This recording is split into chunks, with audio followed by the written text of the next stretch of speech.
Alors aujourd'hui je vais vous donner quelques petits trucs et astuces pour être plus efficace en blogging. Alors une astuce en fait que j'utilise régulièrement quand je ne sais pas trop quel contenu je vais devoir publier parce que je suis un petit peu en panne d'inspiration, j'utilise plusieurs solutions. Le premier en fait c'est d'aller voir les commerciaux et voir un petit peu qu'est-ce que demandent les clients, qu'est-ce qu'ils pensent, etc. Quels sont les nouveaux mots à la mode, parce que vous vous rendez compte que dans pas mal de secteurs d'activité il y a des mots comme ça qui tombent, qui sont des nouveaux trucs que les gens cherchent, des nouvelles techniques, etc. Autre chose également, si vous manquez un petit peu d'idées, n'hésitez pas à utiliser l'autocomplete. En fait, c'est le moteur de Google quand vous tapez un mot-clé qui vous permet de voir en fait les mots-clés les plus tapés. Et c'est vrai que ça c'est une très bonne source d'idées également qui permet de trouver des idées de mots-clés. L'autre chose, et ça je l'utilise aussi, surtout quand je suis en train de voir un concurrent qui cartonne bien, qui commence à être présent, etc. Si on regarde en fait avec SEMrush, les mots-clés qui lui rapportent le plus de trafic sur son site internet, et je vois où il est positionné. C'est aussi quand je repère un nouveau concurrent dans un domaine d'activité, je dis ah tiens, il y a un nouveau concurrent, qu'est-ce qu'il utilise comme mot-clé, sur quoi il se positionne, etc. Ça c'est vraiment très bien. Alors à chaque fois bien ce que j'essaye de faire, c'est garder ces trucs là et les noter. Alors en fait je les note soit en fait dans un Evernote où je prends mes notes, soit en fait je peux noter sur un petit papier, un petit carnet aussi que j'utilise régulièrement. Je sais que d'autres personnes utilisent d'autres techniques, mais c'est vrai que c'est pas mal. Alors parmi les autres astuces qu'il faut prendre en compte, c'est quand on a un site internet, il faut toujours créer un blog en fait avec une structure simple. C'est siteinternet.com/blog. Et pour ça en fait il suffit de créer dans un répertoire qui s'appelle blog dans votre site internet justement votre blog. Et là ça vous permettra d'améliorer le référencement du site internet principal grâce justement à ce blog là. Donc vous pourrez choisir des mots clés, etc. Ça c'est une bonne chose. Alors toujours quand vous venez de créer votre blog, généralement vous n'êtes pas très connu, vous n'avez pas de lien, vous n'avez pas de référencement, donc forcément ça va être un petit peu compliqué. Donc au départ, il faut aller capturer la notoriété ailleurs, c'est-à-dire sur d'autres blogs, proposer des guest postings, mais également faire l'inverse, c'est-à-dire demander à des experts de répondre à des questions sur votre site internet, donc des interviews que vous pouvez faire en vidéo, que vous pouvez faire en physique, que vous pouvez faire en fait tout simplement par écrit. Il y a pas mal de gens qui font ça, hein. Moi je le fais régulièrement, 5-6 questions écrites que vous envoyez à des gens qui sont connus dans un domaine d'activité, et là hop, votre blog commence un petit peu à obtenir un petit peu, petit à petit, de visibilité de la part de ces influenceurs, parce que s'ils acceptent en fait de répondre à une interview sur votre blog, c'est que votre blog en fait en vaut la peine. Ça c'est quelque chose qui marche bien. Autrement, un truc qui est vraiment important et qu'il faut faire régulièrement, c'est réactualiser ses meilleurs articles. Moi, comme ça, j'ai une petite liste de top blogs qui sont vraiment des top articles de blog dans mon blog qui ont vraiment cartonné. Et régulièrement, en fait, je refais une mise à jour de ces articles. Je les republie à la date du jour. Et hop, tout de suite, comme c'est un article qui a déjà bien cartonné, je remets à jour et il recartonne encore mieux et ça améliore son référencement. Donc ça, c'est vraiment sympa. Je vous invite donc à faire l'analyse de votre blog si vous avez déjà un blog depuis longtemps, et si vous n'avez pas un blog depuis longtemps, comme je le disais précédemment, vous allez analyser les top blogs des sites internet concurrents, les top articles, et vous allez tout simplement refaire un contenu qui sera supérieur à celui-là sur la même thématique, puisque s'il a généré beaucoup de trafic, de likes, etc. sur un site concurrent, si vous faites mieux et que vous vous débrouillez pour engager les influenceurs qui ont partagé ce contenu-là, et tout simplement vous allez aussi cartonner. Alors bien entendu, le but c'est de repérer des trucs un petit peu à la mode.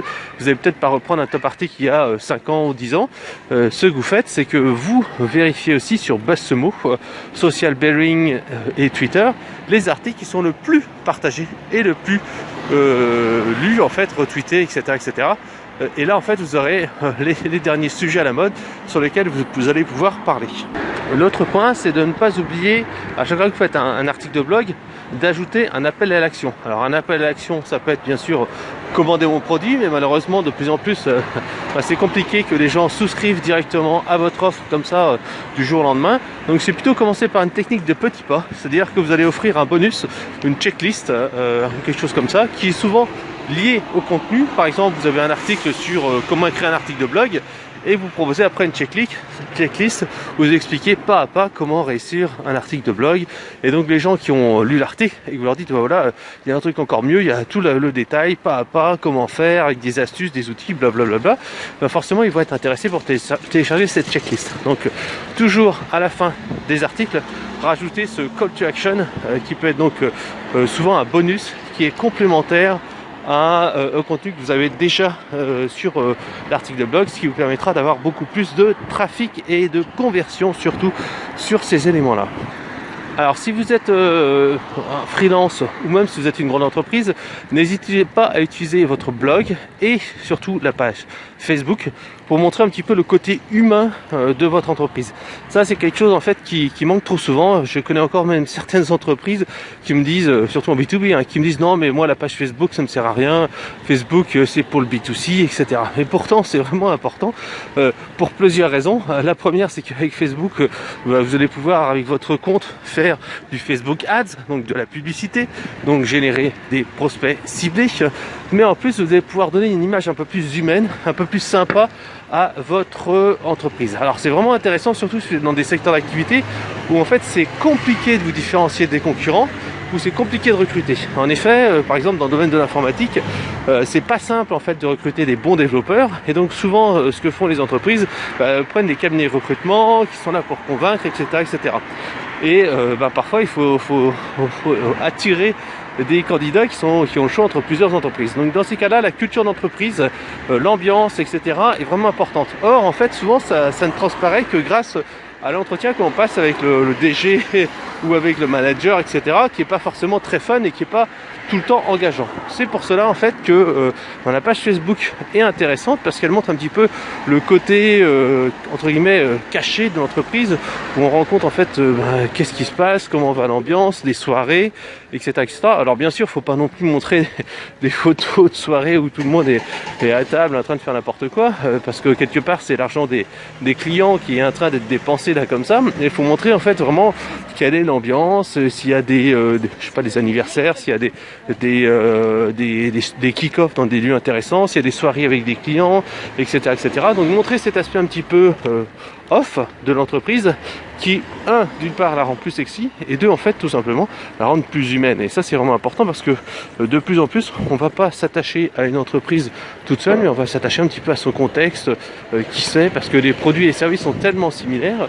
Si vous arrivez à vous différencier par un esprit, par une proximité, un relationnel, des choses comme ça, ce sera beaucoup plus efficace que de jouer en fait la World Company. Ça, c'est beaucoup d'entreprises et de freelance qui font ça.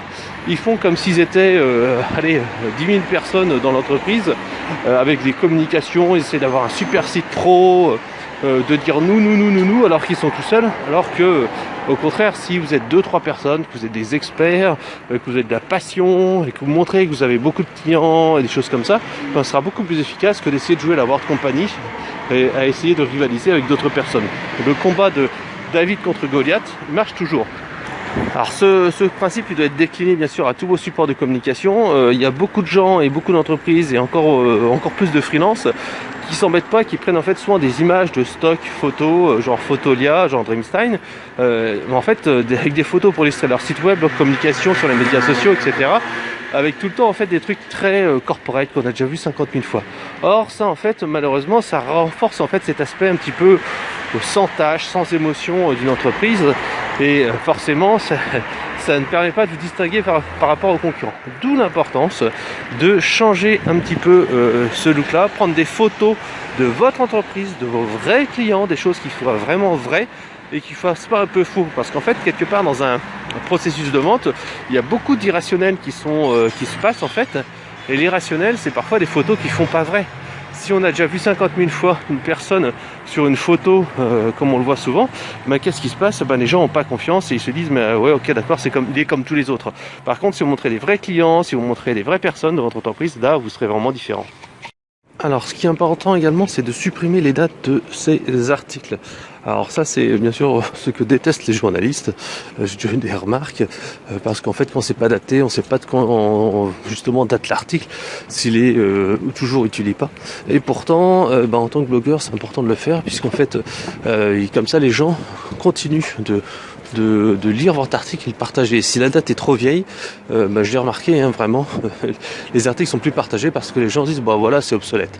Alors bien entendu, si vous faites de l'actualité, c'est pas intéressant, mais si vous êtes comme moi et que vous faites des articles de fond, si vous faites des articles en fait qui sont valables tout le temps quasiment, et ben là ça devient vraiment intéressant et ça devient super pertinent et je vous conseille véritablement de le faire. Autre chose également au niveau des articles, ne faites pas du contenu pourri. Alors moi ça m'est arrivé, j'ai eu une période comme ça où je voulais en fait écrire un article par jour. Et donc en fait je bourrinais, j'écrivais un article tous les jours. Parfois c'était une vidéo, parfois c'était un PowerPoint, des choses comme ça. Et je faisais pas attention au contenu. Et donc au bout d'un moment, il y a certaines personnes qui disaient avec t'as vraiment baissé en qualité, etc., etc. Ce qu'il faut en fait, c'est que chaque personne se dise à chaque fois que je vois un article chez toi, c'est top, je m'abonne, je recommande parce que le site est vraiment top, il y a plein d'idées, etc. Donc d'où l'importance de se dire qu'il faut véritablement essayer d'écrire parfois peu, mais d'écrire véritablement bien pour devenir une référence et que les gens se disent il y a toujours un truc sympa à faire et je recommande tous les articles qui passent. Voilà. Autrement, au niveau du partage, encore une fois c'est lié au contenu, choisissez des bons plugins de partage. Véritablement, je vois beaucoup de blogs où surtout des blogs pas optimisés, avec un ancien design de site web, où les boutons de partage sont tout en dessous, ils sont pas très visibles. C'est vraiment terrible parce qu'en fait, il faut que les gens aient le moins de difficultés possible à partager l'article.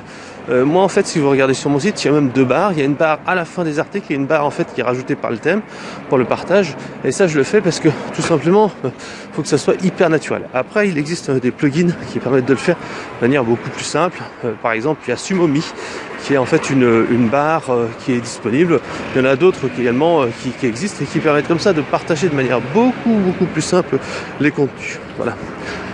Alors autrement il y a au niveau de la homepage, au niveau aussi du design, il y a deux options. Le premier en fait vous avez un petit peu comme c'est actuellement le cas sur Conseil Marketing, vous avez en homepage en fait une sélection d'articles avec des grosses images, quelque chose qui fait un petit peu on va dire magazine, un truc comme ça, qui est assez sexy à voir, où les gens voient un petit peu ce qui se passe, ça donne un aspect super moderne. Donc si vous n'avez pas ça, passez-y, c'est le look en fait magazine. Et vous regardez sur ThemeForest ou d'autres sites qui vendent des thèmes de blogs, de sites, etc., etc.